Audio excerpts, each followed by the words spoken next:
নমস্কাৰ Pragya study Assam YouTube চেনেললৈ সকলোকে স্বাগতম জনাই আজি আপোনালোকৰ মাজলৈ আগবঢ়াবলৈ লৈছো আসাম ডাইৰেক্ট ৰিক্ৰুটমেন্টৰ গ্ৰেড 3 গ্ৰেড 4 আসাম পুলিচ তথা টেট এক্সামৰ বাবে উপযোগী যোগ্যতা কৰা গুৰুত্বপূৰ্ণ 35টা জিকে এমসিকিউ প্ৰশ্নোত্তৰ লৈ ইয়াত আলোচনা কৰা প্ৰশ্নকেইটিয়ে আগন্তুক পৰীক্ষাত আপোনালোকৰ কিছু সহায়ক হ'ব পাৰে গতিকে ভিডিওটো আৰম্ভণিৰ পৰা শেষলৈকে চাই মোৰ এই চেনেল প্ৰজ্ঞা ষ্টাডি আসাম সাবস্ক্ৰাইব কৰি লাইক শেয়াৰ আৰু কমেন্ট কৰিবলৈ নেপাহৰিব আজি প্ৰথম প্ৰশ্নটি হৈছে nomination of member to Rajya Sabha by the president is taken from ৰাষ্ট্ৰপতিৰ দ্বাৰা ৰাজ্য সভালৈ সদস্যৰ মনোনয়ন পদ্ধতি কৰ পৰা লোৱা হৈছে ইয়াৰ শুদ্ধ উত্তৰ হ'ব অপচন ডি আইল্যান্ডৰ সংবিধানৰ পৰা বন্ধুসকল ৰাষ্ট্ৰপতিৰ দ্বাৰা ৰাজ্য সভালৈ সদস্যৰ মনোনয়ন পদ্ধতি আইল্যান্ডৰ সংবিধানৰ পৰা লোৱা হৈছে next question during whose reign did the battle of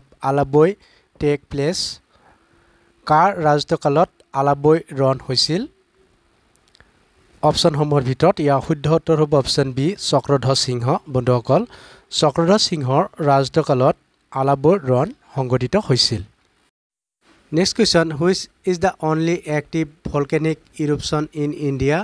ভাৰতৰ একমাত্ৰ জাগ্ৰত আগ্নেয়গিৰি উদ্গীৰণ হোৱা ঠাই কোনখন ইয়াৰ শুদ্ধ উত্তৰ হ'ব অপচন ডি বেৰেন দ্বীপ বন্ধুসকল ভাৰতৰ একমাত্ৰ জাগ্ৰত আগ্নেয়গিৰি উদ্গীৰণ হোৱা ঠাইখনৰ নাম হৈছে বেৰেন দ্বীপ Next question, which of the following is also known as the Assamese Noor Jahan কোনগৰাকীক অসমীয়া নুৰজাহান বুলিও জনা যায় অপচনসমূহৰ ভিতৰত ইয়াৰ শুদ্ধ উত্তৰ হ'ব অপচন বি ফুলেশ্বৰী বন্ধুসকল ফুলেশ্বৰীক অসমীয়া নুৰজাহান বুলিও জনা যায় next question what is the climate of India ভাৰতৰ জলবায়ু কোন প্ৰকাৰৰ অপচনসমূহৰ ভিতৰত ইয়াৰ শুদ্ধ উত্তৰ হ'ব অপচন চি মৌচুমী বন্ধুসকল ভাৰতৰ জলবায়ু হৈছে মৌচুমী জলবায়ু Next question, according to the 2011 census, what proportion of the total population of India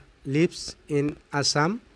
2011 চনৰ লোকপিয়ল অনুসৰি ভাৰতবৰ্ষৰ মুঠ জনসংখ্যাৰ কিমান অংশ অসমত বাস কৰে ইয়াৰ শুদ্ধ উত্তৰ হ'ব অপচন এ প্ৰায় 2.58% অসমত বাস কৰে Next question, Sorthebari in Borpeta district is famous for Which type of cottage industry?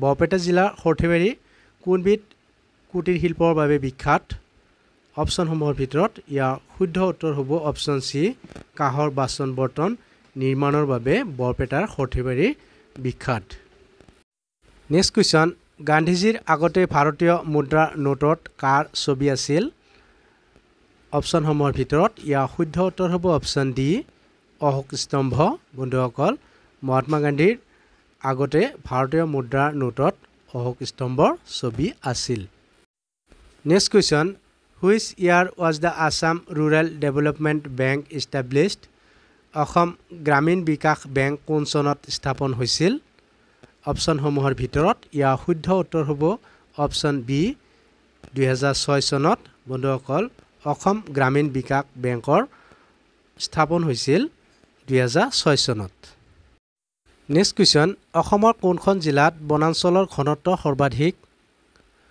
অপচনসমূহৰ ভিতৰত ইয়াৰ শুদ্ধ উত্তৰ হ'ব অপচন এ কাৰ্বি আংলং বন্ধুসকল অসমৰ কাৰ্বি আংলং জিলাত বনাঞ্চলৰ ঘনত্ব সৰ্বাধিক next question what is the name of the most populous country in Africa Africa মহাদেশৰ সৰ্বাধিক জনসংখ্যা থকা দেশখনৰ নাম কি অপচনসমূহৰ ভিতৰত ইয়াৰ শুদ্ধ উত্তৰ হ'ব অপচন ডি নাইজেৰিয়া বন্ধুসকল আফ্ৰিকা মহাদেশৰ সৰ্বাধিক জনসংখ্যা থকা দেশখনৰ নাম হৈছে নাইজেৰিয়া নেক্সট কোৱেশ্চন সংকটজনক কোভিড ৰোগীক চিকিৎসালয়ত কি থেৰাপি দিয়া হয় অপচনসমূহৰ ভিতৰত ইয়াৰ শুদ্ধ উত্তৰ হ'ব অপচন এ প্লাজমা থেৰাপি বন্ধুসকল সংকটজনক কোভিড ৰোগীক প্লাজমা থেৰাপি দিয়া হয় next question what is the name of the wettest continent on earth পৃথিৱীৰ আটাইতকৈ আৰ্দ্ৰ মহাদেশখনৰ নাম কি অপচনসমূহৰ ভিতৰত ইয়াৰ শুদ্ধ উত্তৰ হ'ব অপচন ডি দক্ষিণ আমেৰিকা বন্ধুসকল পৃথিৱীৰ আটাইতকৈ আৰ্দ্ৰ মহাদেশখনৰ নাম হৈছে দক্ষিণ America next question Diego Garcia is the name of an island in which ocean? Diego Garcia কোনখন মহাসাগৰত অৱস্থিত এটা দ্বীপৰ নাম? অপশ্যনসমূহৰ ভিতৰত ইয়াৰ শুদ্ধ উত্তৰ হ'ব অপশ্যন চি ভাৰত মহাসাগৰ। বন্ধুসকল, ডিয়েগো গাৰ্চিয়া ভাৰত মহাসাগৰৰ এটা দ্বীপৰ নাম। Next question, what is the name of the security force that does not fall under the union home ministry of India? ভাৰতৰ কেন্দ্ৰীয় গৃহ মন্ত্ৰালয়ৰ অধীনত নপৰা নিৰাপত্তা বাহিনীটোৰ নাম কি? অপশ্যনসমূহৰ ভিতৰত ইয়াৰ শুদ্ধ উত্তৰ হ'ব অপশ্যন চি ৰেলৱে সুৰক্ষা বাহিনী। বন্ধুসকল, ভাৰতীয় কেন্দ্ৰীয় গৃহ মন্ত্ৰালয়ৰ অধীনত নপৰা নিৰাপত্তা বাহিনীটোৰ নাম হৈছে ৰেলৱে সুৰক্ষা বাহিনী। Next question, what is the name of the highest sanctuary in Assam? অসমৰ আটাইতকৈ উচ্চতাত অৱস্থিত অভয়াৰণ্যখনৰ নাম কি? অপশ্যনসমূহৰ ভিতৰত ইয়াৰ শুদ্ধ উত্তৰ হ'ব অপশ্যন ডি বৰাইল বন্যপ্ৰাণী অভয়াৰণ্য। বন্ধুসকল, অসমৰ আটাইতকৈ উচ্চতাত অৱস্থিত অভয়াৰণ্যখনৰ নাম হৈছে বৰাইল বন্যপ্ৰাণী অভয়াৰণ্য। Next question, who was the first Assamese actress to star in the film Joymati? Joymati চলচ্চিত্ৰখনত অভিনয় কৰা প্ৰথম অসমীয়া অভিনেত্ৰীগৰাকী কোন আছিল? অপশ্যনসমূহৰ ভিতৰত ইয়াৰ শুদ্ধ উত্তৰ হ'ব অপশ্যন চি আইদেউ সন্দিকৈ। বন্ধুসকল, জয়মতী চলচ্চিত্ৰত অভিনয় কৰা প্ৰথম অসমীয়া অভিনেত্ৰীগৰাকীৰ নাম আছিল Aideu Sandikai. Next question, which is the main NH of Assam? অসমৰ প্ৰধান ৰাষ্ট্ৰীয় ঘাইপথটোৰ নাম কি? অপশ্যনসমূহৰ ভিতৰত ইয়াৰ শুদ্ধ উত্তৰ হ'ব অপশ্যন এ 31 নং ৰাষ্ট্ৰীয় ঘাইপথ। বন্ধুসকল, অসমৰ প্ৰধান ৰাষ্ট্ৰীয় ঘাইপথটোৰ নাম হৈছে 31 নং ৰাষ্ট্ৰীয় ঘাইপথ। Next question, Barail wild life sanctuary is located in which district of Assam? Barail বন্যপ্ৰাণী অভয়াৰণ্যখন অসমৰ কোনখন জিলাত অৱস্থিত? অপশ্যনসমূহৰ ভিতৰত ইয়াৰ শুদ্ধ উত্তৰ হ'ব অপশ্যন ডি কাছাৰ। বন্ধুসকল, বৰাইল বন্যপ্ৰাণী অভয়াৰণ্যখন অসমৰ কাছাৰ জিলাত অৱস্থিত। নেক্সট কুৱেশ্যন, হু কিল্ড বৰ্ধন চন্দ্ৰ বৰফুকন? বৰ্ধন চন্দ্ৰ বৰফুকনক কোনে হত্যা কৰিছিল? অপশ্যনসমূহৰ ভিতৰত ইয়াৰ শুদ্ধ উত্তৰ হ'ব অপশ্যন বি ৰূপ সিং সুবেদাৰ। বন্ধুসকল, ৰূপ সিং সুবেদাৰে বৰ্ধন চন্দ্ৰ বৰফুকনক হত্যা কৰিছিল। Next question, for which book did Bhabendranath Saikia won the Sahitya Akademi award? Bhabendranath শইকীয়াই কোনখন গ্ৰন্থৰ বাবে সাহিত্য একাডেমী বঁটা লাভ কৰিছিল? অপশ্যনসমূহৰ ভিতৰত ইয়াৰ শুদ্ধ উত্তৰ হ'ব অপশ্যন এ শৃংখল। বন্ধুসকল, শৃংখল নামৰ গ্ৰন্থখনৰ বাবে ডক্টৰ ভৱেন্দ্ৰনাথ শইকীয়াই সাহিত্য একাডেমী বঁটা লাভ কৰিছিল। Next question, what is the name of the first Assamese satirical magazine? প্ৰথম অসমীয়া ব্যংগ আলোচনীখনৰ নাম কি? ইয়াৰ শুদ্ধ উত্তৰ হ'ব অপশ্যন বি কাৰ্টুন। বন্ধুসকল, প্ৰথম অসমীয়া ব্যংগ আলোচনীখনৰ নাম হৈছে cartoon. Next question, where was the first capital of the Ahom empire? Ahom সাম্ৰাজ্যৰ প্ৰথম ৰাজধানী ক'ত আছিল?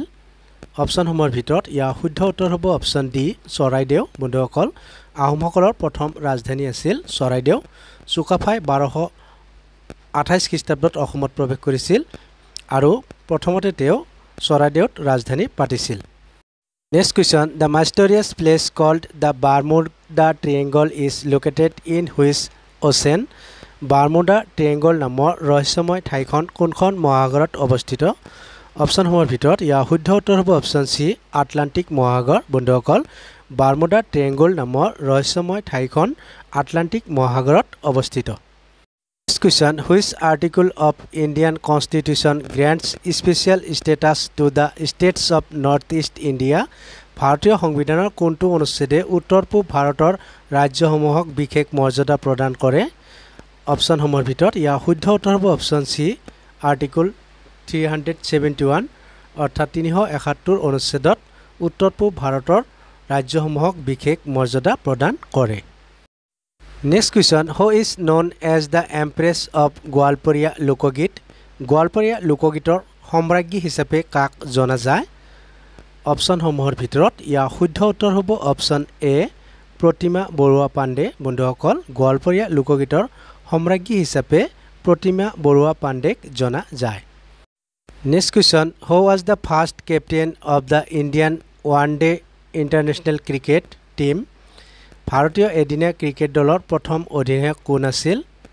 অপশ্যনসমূহৰ ভিতৰত ইয়াৰ শুদ্ধ উত্তৰ হ'ব অপশ্যন এ অজিত ৱাডেকাৰ বন্ধুসকল ভাৰতীয় এদিনীয়া ক্ৰিকেট দলৰ প্ৰথম অধিনায়ক আছিল Ajit Wadekar next question what is the head of a municipality called পৌৰ নিগমৰ প্ৰধানজনক কি বুলি কোৱা হয় অপশ্যনসমূহৰ ভিতৰত ইয়াৰ শুদ্ধ উত্তৰ হ'ব অপশ্যন বি মেয়ৰ বন্ধুসকল পৌৰ নিগমৰ প্ৰধানজনক মেয়ৰ বুলি কোৱা হয় next question what is the current term of the municipal council বৰ্তমান পৌৰসভাৰ কাৰ্যকাল কিমান অপশ্যনসমূহৰ ভিতৰত ইয়াৰ শুদ্ধ উত্তৰ হ'ব অপশ্যন চি 5 বছৰ বন্ধুসকল বৰ্তমান পৌৰসভাৰ কাৰ্যকাল 5 বছৰ next question who was the first Assamese জাজ of the supreme court of India ভাৰতৰ উচ্চতম ন্যায়ালয়ৰ প্ৰথম অসমীয়া ন্যায়াধীশজন কোন আছিল অপশ্যনসমূহৰ ভিতৰত ইয়াৰ শুদ্ধ উত্তৰ হ'ব অপশ্যন চি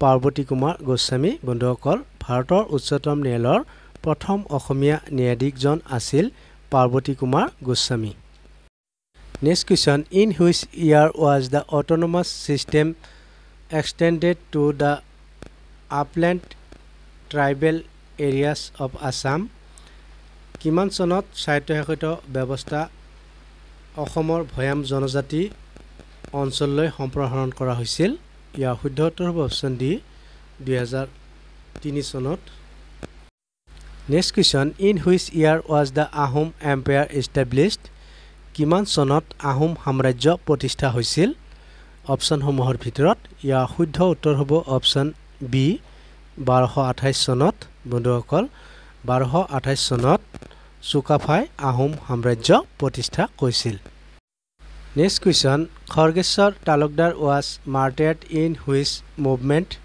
খৰ্গেশ্বৰ তালুকদাৰ কোন আন্দোলনত শ্বহীদ হৈছিল অপশ্যনসমূহৰ ভিতৰত ইয়াৰ শুদ্ধ উত্তৰ হ'ব অপশ্যন বি অসম আন্দোলন বন্ধুসকল অসম আন্দোলনৰ প্ৰথমগৰাকী শ্বহীদ আছিল ভৱানীপুৰৰ Khargeswar Talukdar next question during whose reign was the Sivadol built কাৰ ৰাজত্বকালত শিৱদৌল নিৰ্মাণ কৰা হৈছিল অপশ্যনসমূহৰ ভিতৰত ইয়াৰ শুদ্ধ উত্তৰ হ'ব অপশ্যন ডি শিৱসিংহ বন্ধুসকল শিৱসিংহৰ ৰাজত্বকালত শিৱদৌল নিৰ্মাণ কৰা হৈছিল next question where is the tomb of Lachit Borphukan located Lachit বৰফুকনৰ মৈদাম ক'ত অৱস্থিত অপশ্যনসমূহৰ ভিতৰত ইয়াৰ শুদ্ধ উত্তৰ হ'ব অপশ্যন বি যোৰহাট বন্ধুসকল লাচিত বৰফুকনৰ মৈদাম যোৰহাটত অৱস্থিত বন্ধুসকল ভিডিঅ'টো চাই কেনে লাগিল লাইক কমেণ্ট যোগে জনাব এনেধৰণৰ নতুন নতুন ভিডিঅ' পাই থাকিবলৈ এতিয়াই ইউটিউবলৈ গৈ ছাবস্ক্ৰাইব কৰক প্ৰজ্ঞা ষ্টাডি আছাম পুনৰ নতুন এটি ভিডিঅ'ৰ সৈতে আপোনালোকক লগ পোৱাৰ প্ৰতিশ্ৰুতিৰে আজিলৈ ইমানতে সামৰণি মাৰিছোঁ ধন্যবাদ